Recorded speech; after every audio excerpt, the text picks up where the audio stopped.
Should go ahead and get started.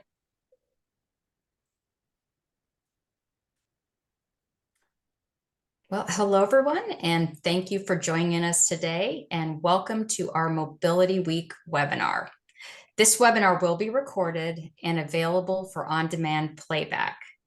So today you'll learn more about Florida's 8th annual Mobility Week. We're celebrating Mobility Week right now, and hear about various trend data that can impact the different behaviors many of us are seeking to influence. So that will be a really informative presentation. And then we're also excited to announce the Florida Best Workplaces for Commuters list. So we are announcing the Florida Best Workplaces for Commuters list, and Best Workplaces for Commuters, as most of you know, is a very innovative membership program that provides national recognition along with many, many benefits. And today you'll hear from representatives from Florida's Commuter Assistance Program. Then they'll announce their Florida Best Workplaces for Commuters, sites, universities, and colleges. So we have two great speakers today before we announce our Florida BWC list. And first, we're going to hear from Brendan Guess, and he is the program manager at Rethink Your Commute in the Orlando area, and he's located in the Florida Department of Transportation's District 5. He is part of a team leading the 2023 Mobility Week Challenge in his area, along with all of his other colleagues. And he's also been instrumental in the success of District 5's Best Workplaces for Commuters program. And next, we have Mr. Phil Winters, and I know he really doesn't need an introduction because you all know him, but Phil is the Director of Transportation Demand Management at the Center for Urban Transportation Research, otherwise known as Cutter, at the University of South Florida, and we're located in Tampa.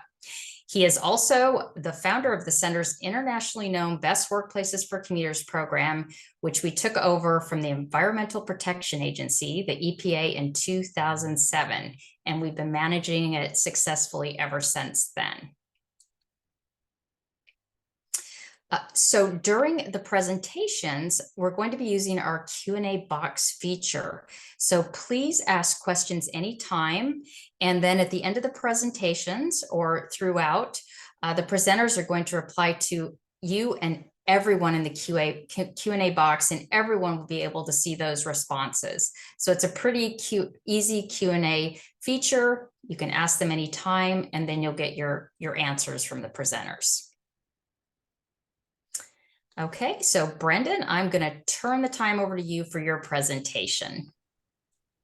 Thank you, Julie. Thanks for the great introduction. I really appreciate it. Good afternoon. My name is Brendan Guess, and I am the program manager for Rethink Your Commute. It's our local commuter assistance program here in Central Florida, located in FDOT District 5. We encompass 9 counties, so we have a wide variety of different programs that help our employers, our commuters, and people looking for a different way to get around. Our mission and goals at Rethink Your Commute is to make people aware and how to make informed decisions on how, when, and where they travel. We do this by promoting sustainable choices, connecting people with local resources, and supporting equitable access to transportation options. Rethinking the way you commute is good for our planet, good for your wallet, and good for you. All right, and so I want to talk about a little bit about Florida's 8th annual 2023 Mobility Week. It's a program put on by FDOT, and the person who is in charge of Mobility Week here in District 5 and statewide is Liberta Acosta Anderson. So I'd like to give her a shout out. Her contact information is on the screen, and she invited me here today to give a presentation on Mobility Week. Next slide, please. Mobility Week is a cooperative effort by the Florida Department of Transportation and its partner agencies to promote awareness of safe multimodal transportation choices. During Mobility Week, counties, cities, and transportation agencies host events and offer special promotions to encourage Floridians to try new transportation options. It's an ideal time for agencies to highlight transportation achievements, roll out new initiatives, and implement new policies Mobility Week is also an opportunity for residents to explore the various transportation choices available to them. This is a grassroots initiative that gives people an opportunity to explore how active and efficient travel choices like walking, biking, riding transit, or carpooling reduce traffic congestion, benefit the environment, and improves community health overall. Next slide, please. All right, so Mobility Week this year is being celebrated between October 27th and November 4th, and it will continue this rest of this week and into the weekend. It's a little bit of history behind Mobility Week. It was inspired by the Mobility Week events in Europe. It's been celebrated on the continent Europe-wide since 2020 or 2002, and is usually celebrated on September 16th, which is also International Car Free Day. The 2022 European Mobility Week had participation from 2,989 cities and 51 countries. And Mobility Week over there is also not limited to government entities, but also includes businesses, non-governmental organizations, and other schools and other non-municipal actors. Next slide, please. All right, and what great way to kick off Mobility Week than with a challenge. So the Florida Department of Transportation's Mobility Week is kicking off an exciting new Ride, Roll, Stroll challenge, and it's to encourage more people to ride transit, bike, walk, and carpool. Challenge participants will have the opportunity to win great prizes by recording their trips between October 27th and November 30th. So even after Mobility Week ends, the challenge goes all the way through the end of November for people to record their trips and earn great prizes. To participate, you want to act your previous slide, thanks. To participate, ask your team members to create an account at riderollstroll.com and join the challenge. If they're already a member of Commute Connector, Commute Tampa Bay, or Rethink Your Commute here in Florida, they can join the challenge with their existing account used through their app. Once you make an account, you'll want to click the join button and then participate in individual or other there's individual, organization, and team. Once the challenge starts, which it started on October 27th, you record your bike, walk, transit, carpool trips in the app or on the web. And these trips can be to work, to school, to meet up with friends, or other trips such as errands. All right, and then next slide, please. So this year we have great prizes. Once a week, we'll have 25 participants eligible to win $50 gift card. So 25 people every week will win a $50 gift card just for recording trips that week. Individuals who record at least 10 trips from October 27th to November 30th are entered to win grand prize. The top prize will be a Honda Moto Compactor electric scooter. It's worth $1,000 and it hasn't been released just yet. I think it's coming out in November. So it's a brand new small compact scooter by Honda. And if you don't like the scooter and you would like to receive the gift card for $1,000, we can do that as well. And additional prizes like a $200 bike gear bundle or $150 REI gift card. You can be able to buy your rain jacket for your commute. I know in Florida, it does rain in the summertime, so it's always nice to have a rain jacket for those commutes. The top organization and teams will receive certificates or of appreciation and social media recognition. In addition, everyone who records trips through Ride, Roll, Stroll earns points towards thousands of rewards like discounts for dining out, shopping, and other services. A couple other the prizes we have there is if you're in a carpool, we will detail your carpool's group cars inside and out. And then also the clutch is the world's thinnest phone charger. It attaches to the back of your phone and it can power your phone for those commutes out on transit or biking. Next slide, please.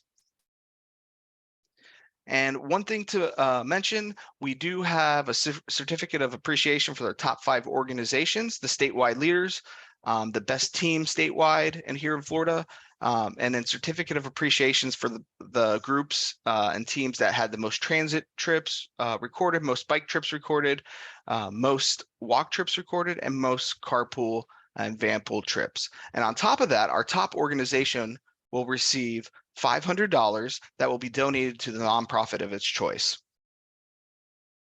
Next slide. I put a short little slide together of our first kickoff mobility week here in Central Florida.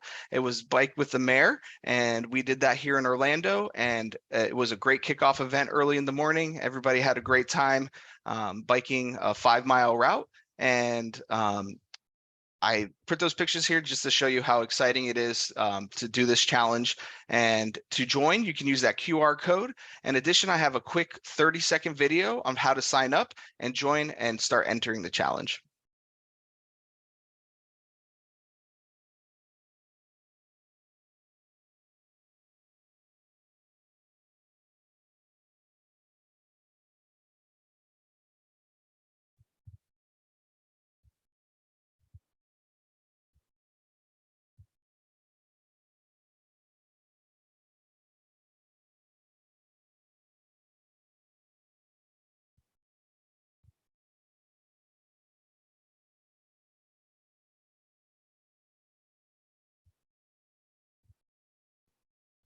All right, and then there's a cute cat. All right. Well, thank you, everybody. If you want to find out more, you can do so online at mobilityweekflorida.com or email contact@mobilityweekflorida.com. And if you're using any Mobility Week post, please tag us at Mobility Week Florida. Thank you. You guys have a good one.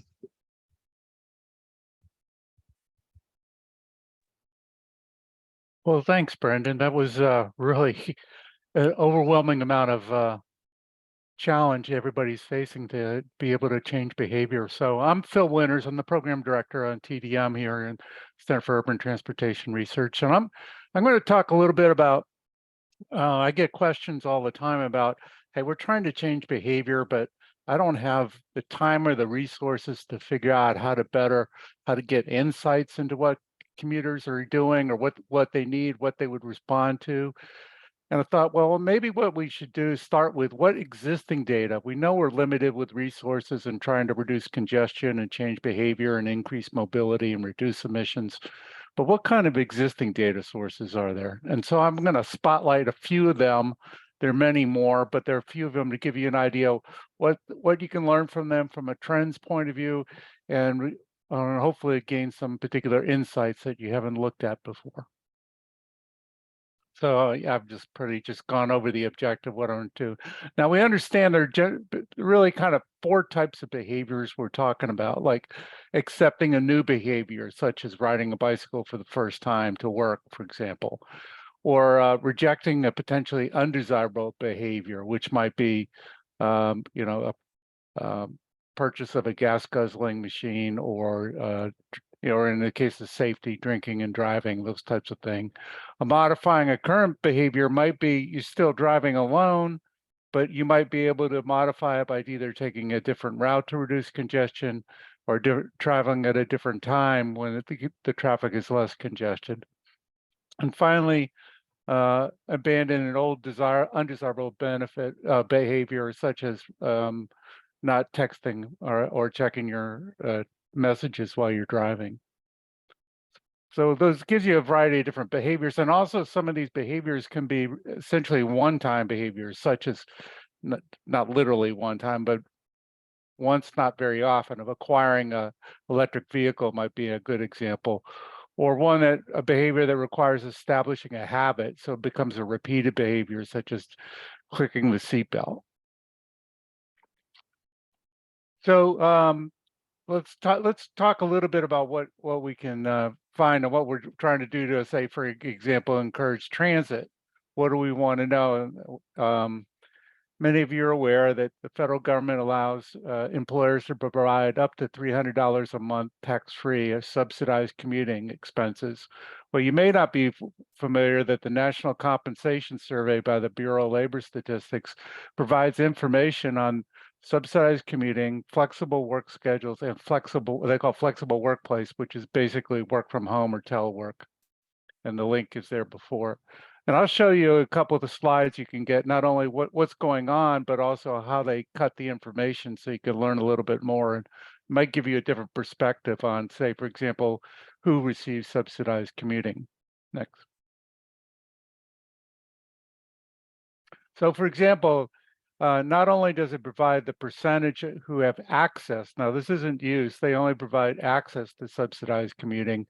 And in subsidized commuting, it's basically transit and van pool fares, not pre-tax, not parking, are not included in these numbers. But you can see, so the blue line at the top, full-time civilian workers, back in 2010, 7% of them had access to subsidized commuting, and the industry is showing progress in the interest in commuters for such a benefit, or continues to increase. We have 11% of the workforce has subsidized access to subsidized commuting, whereas on the part-time side, it's what you might expect to be a little bit less, going from 2% to 4%.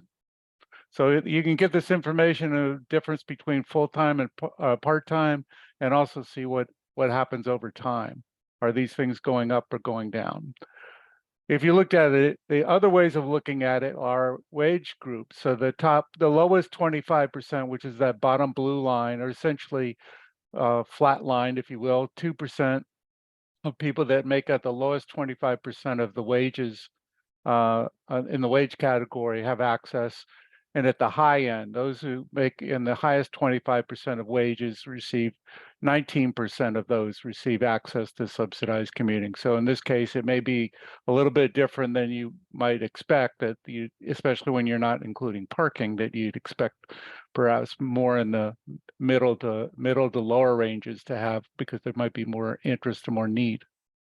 Next. Going to a flexible work schedule, or what we often refer to as flex time.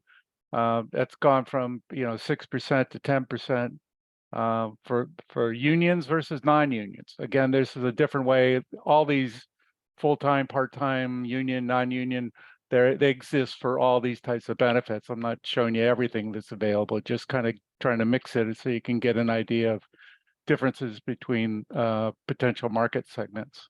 Next, please.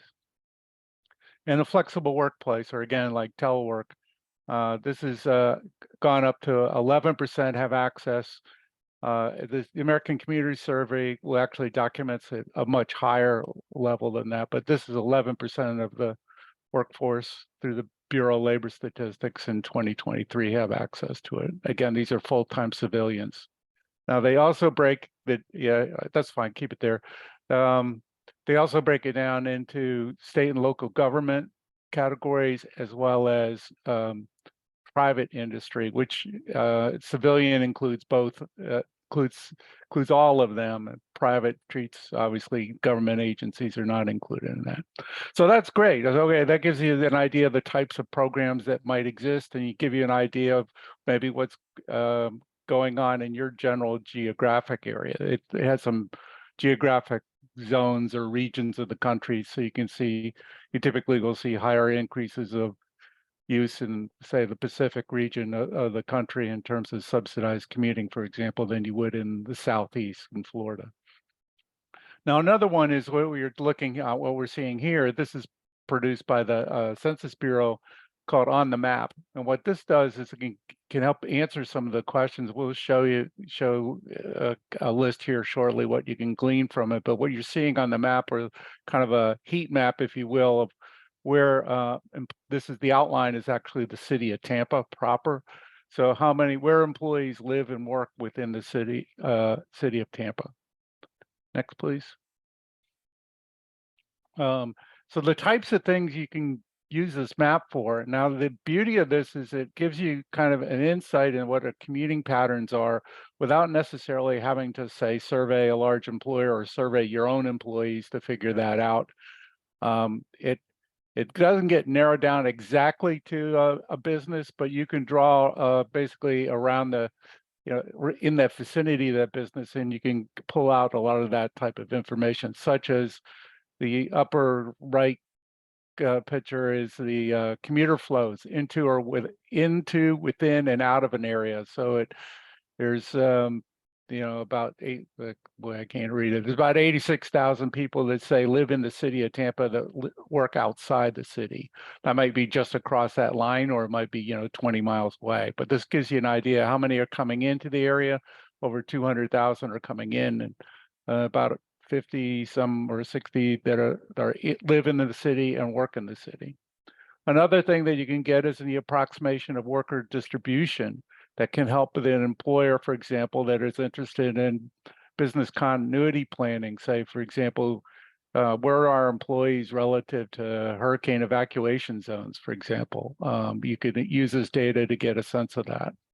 You can identify areas of potential clusters, if you will, that could be potential van pool markets, or where you might want to try to hold an event to promote vanpooling, because you might kind of would have a general idea where people live and where they work, and you might be able to attract people that way.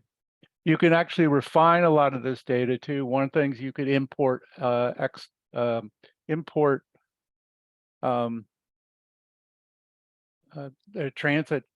transit routes, for example, that exists, or draw them if you don't have the data to do that. And then you can assess how many people live and work within, say, a quarter mile of that corridor to give you an idea, or within a mile, doesn't matter, of that particular bus line, that give you an idea what the potential might be for transit in that community. And then you could also use it to identify potential locations for promoting social media, or like where might you want to focus perhaps geofence a little bit and deliver messages.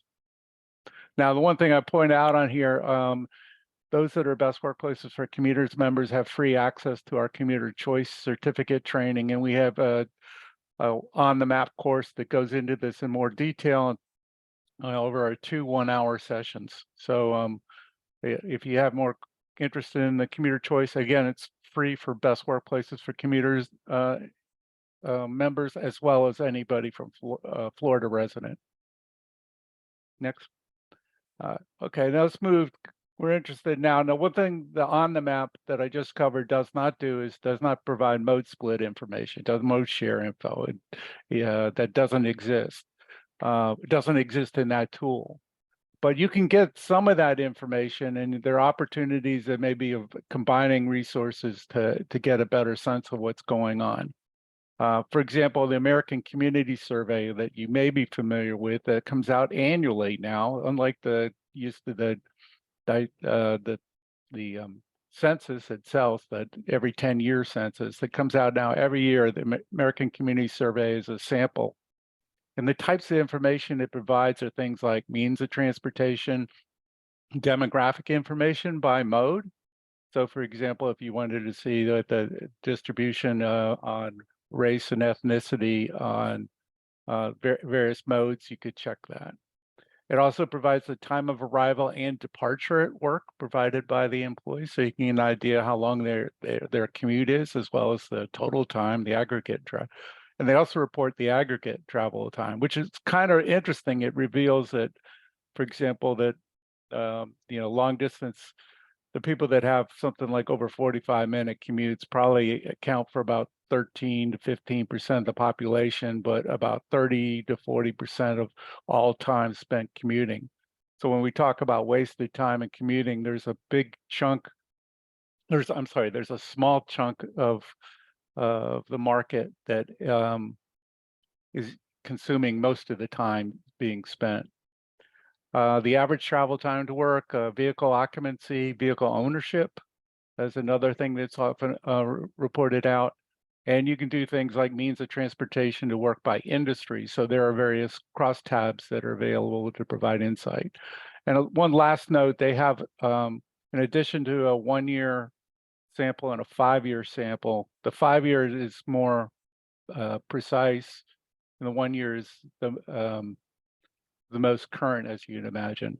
But they also provide public use microdata sample, or PUMS data. And what that does for more advanced users, gives you the ability to get access essentially to individual records, if you will. And I believe it's in between 4 and 6 million records. So you can actually combine some information. If you wanted to profile, create your own profile based on dual income, no kids. For example, you could create those segments using that data. So that gives you a lot of opportunities. So again, the types of things that you can look at trends. This is probably familiar. Everybody's probably seen that. The blue line is carpooling, dropped from a peak in 1980 of about 19% to about 7.5%. This is nationally. And then the green line is the work from home, and that's jumped from basically 3.4% in 1980 to 18.2. And that might be, we might be seeing that drop a little bit, obviously, as more people go to hybrids, where the hybrid or the work from home becomes less than a full week. But then again, it gives you an idea of the trends, and the other way you could look at it too is the number of people in each of these. And even though the percentages may have dropped, there still may be a lot of people. There are a lot of, that accounts for a lot of people. So just this percentages may sound small, but they are meaningful in terms of the numbers of people using those options. Next. Again, for more the advanced user, it gives the American Community Survey provides what they call variance replicate values, where you can take and create your own geographies, for example, or your own segments. In this case, we took, for example, each of these on the map on the right are the 7 districts in the state of Florida, the DOT districts, and you took the counties in each one of those and calculated what their mode split, the mode share was, and recalculated the margins of errors. So it doesn't just adding, it's not just adding the estimates together, it's figuring out what the new margin of error was. And that gives you the ability to provide, to estimate statistically significant changes. But again, there are tools and resources out there that can allow you to dig a little bit deeper. Next, please. Next. Thank you.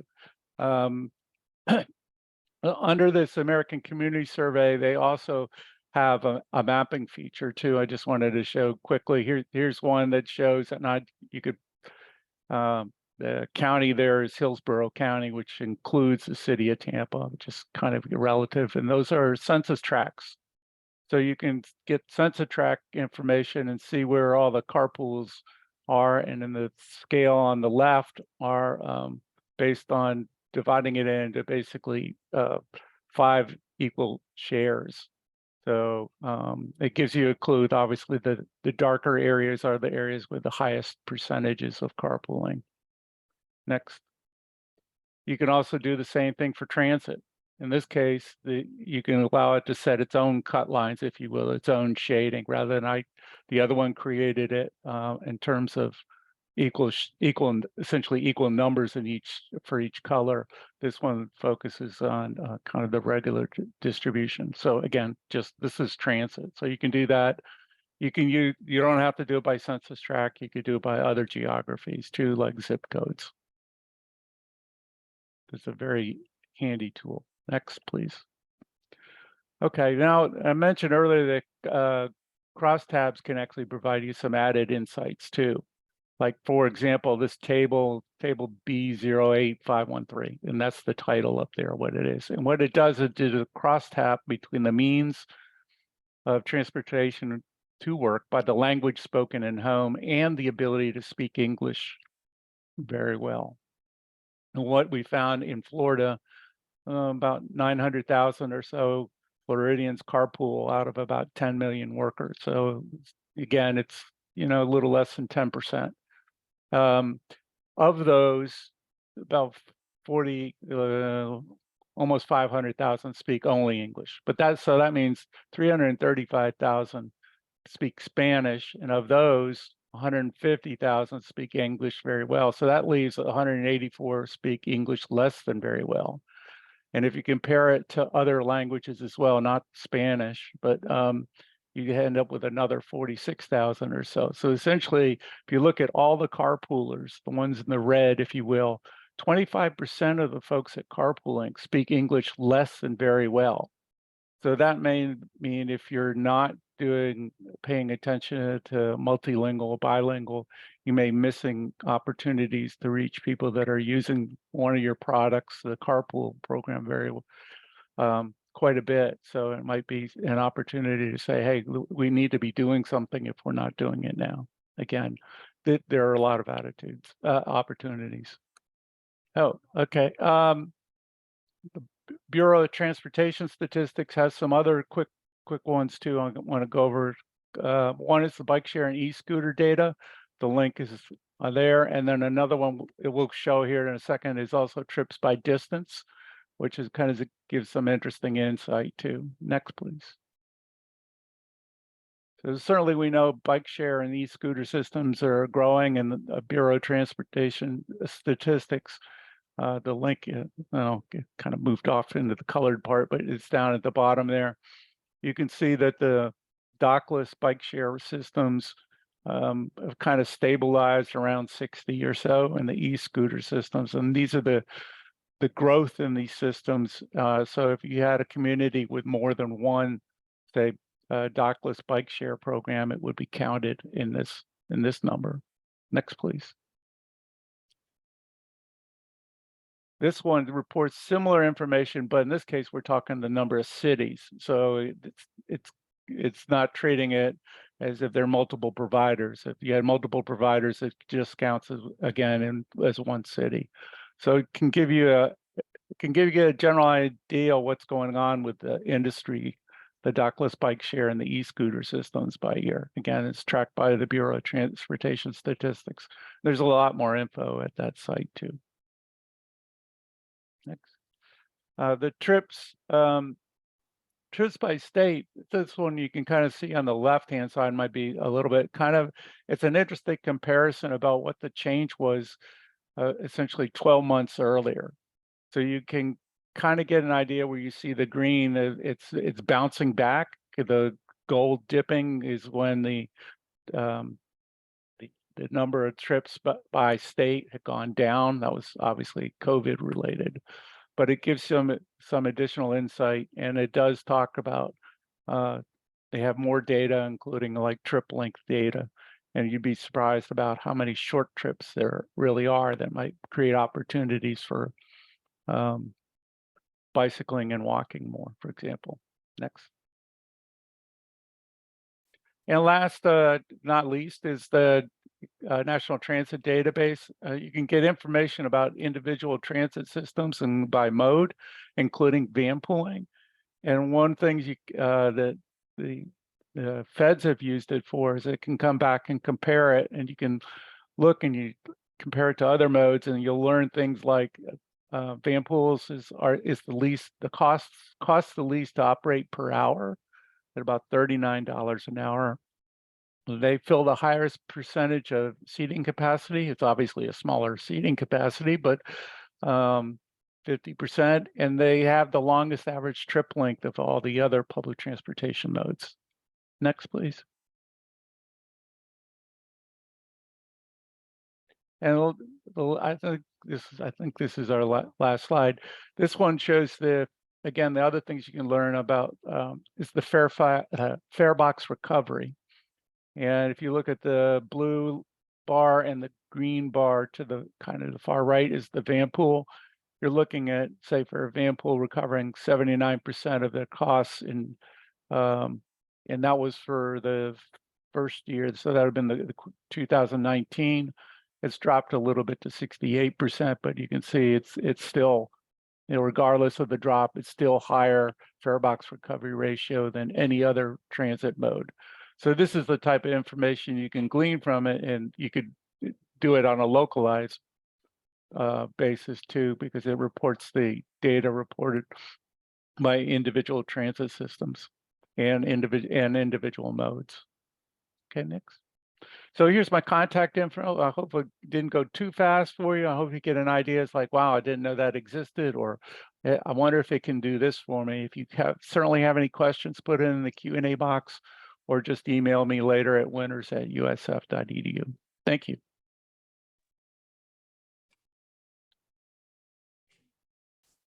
Thanks so much, Phil. That was really a great presentation. And thank you for that. And also Brendan. So now the time everyone's been waiting for, we are very excited to announce Florida's best workplaces for commuters. And so we have everyone is going to turn their cameras on, and we're going to go through and announce the best workplaces. So Florida Department of Transportation has 7 districts in Florida, and each district has a commuter assistance program.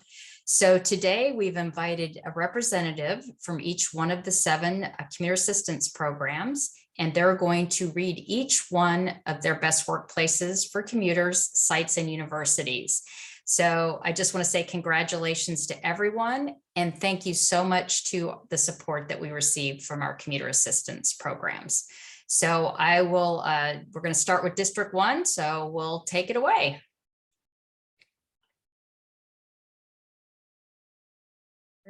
There we go. Our first is Central Florida Regional Planning Council, Charlotte County Board of County Commissioners, City of Sarasota, Collier County Government,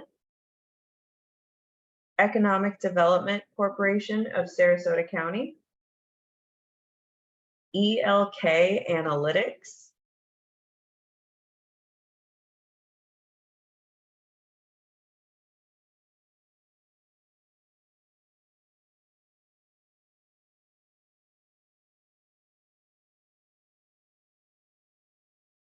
FDOT District 1, Lee County Board of County Commissioners, Lee County Clerk of Court, Lee County DOT Operations, Polk State College, Sarasota County Government,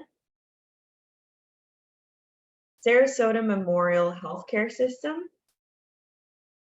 Shell Point Retirement Community. Thank you so much. It's my pleasure. I'm Christine Epps, and it's my pleasure to announce those members in District 2. Benish, Florida Division, Jacksonville, and the University of Florida.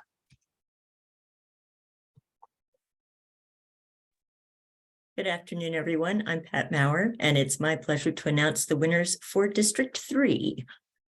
Appalachia Regional Planning Council, Bayway Transit, CTS Engineering Incorporated, Florida State University. Good afternoon, everyone. My name is Ulysses Lucano, and I'm happy to announce the winners for District 4. Benesh, Florida Division, Fort Lauderdale, Broward MPO, Cambridge Systematics, Inc., Council PR, Inc., CTS Engineering, Inc., Florida Department of Transportation, District 4, Palm Beach Transportation Planning Agency, South Florida Regional Transportation Authority, Town Center at Boca Raton. Hi, everyone. I'm Teresa Horan, and I'm happy to be sharing the District 5 best workplaces. We have ACOM Ostendorf and Associates, Oro Hotels Residence Inn, Career Source Brevard, City of Castleberry, City of Orlando, CTS Engineering, Embassy Suites by Hilton at the Orlando Airport, the Florida Department of Transportation District 5, Greater Orlando Aviation Authority, Hand in Hand Child Enrichment Center, HDR Inc., Kittleson and Associates, KPM Franklin, Lynx, which is the Central Florida Regional Transportation Authority, Metro Plan Orlando, the Orange County Library System, Orlando Airport at Marriott Lakeside, Orlando Lutheran Towers, Orlando Utilities Commission, Orlando VA Healthcare Systems, Plan Source, Purple Rock Scissors, Ramada by Wyndham Suites at the Orlando Airport, Rollover, Seminole State College of Florida, Sheridan Suites at the Orlando Airport, Smart Panda Labs, Space Coast Area Transit, Trans Systems, University of Central Florida, VHB, Wingate by Wyndham Orlando at the International Airport, Workforce Logic, I'm back announcing District 6. City of Key West, Commute with Enterprise, CTS Engineering, Inc., Florida Department of Transportation, District 6, Hawks Cay Resort, University of Miami. And my name is Ken Bowden, and I have the pleasure to announce the winners from District 7. The Bay Pines VA Hospital, Benesh Florida Division, Tampa, the Center for Urban Transportation Research, Qatar, the City of St. Petersburg, Commute with Enterprise, CTS Engineering Incorporated, Enterprise Holdings Incorporated, the Tampa Group, Fit Life Foods, the Florida Department of Transportation, District 7, the Hillsborough County City County Planning Commission, HOPS 2.0, the James A. Haley VA Hospital, Kimley Horn and Associates, Made Possible Personal Training, the Pinella Suncoast Transit Authority, St. Petersburg College, the Tampa Bay Area Regional Transit Authority, the Tampa Downtown Partnership, Tampa General Hospital, the Tampa Edition Hotel, Transportation Security Administration, the TSA, the University of South Florida, VHB, and the West Shore Alliance. Thank you. Thank you, Ken, and thank you everyone in all 7 districts for announcing your best workplaces for commuters, sites, and universities. I wanted to just give a very special thank you to all of our partners, and you can see the list here. We work with our partners throughout Florida to help certify our best workplaces for commuters, and we couldn't do this without you. So again, a thank you to all. And congratulations.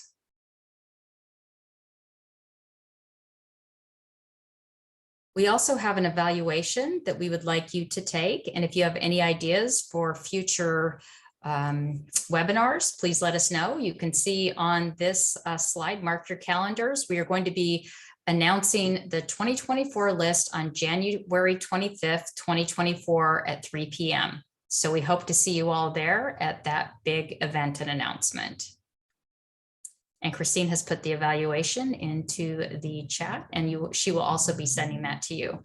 So again, I would like to thank everyone, and we'll see you next year again for the Florida release, and we'll see you in January for the national release.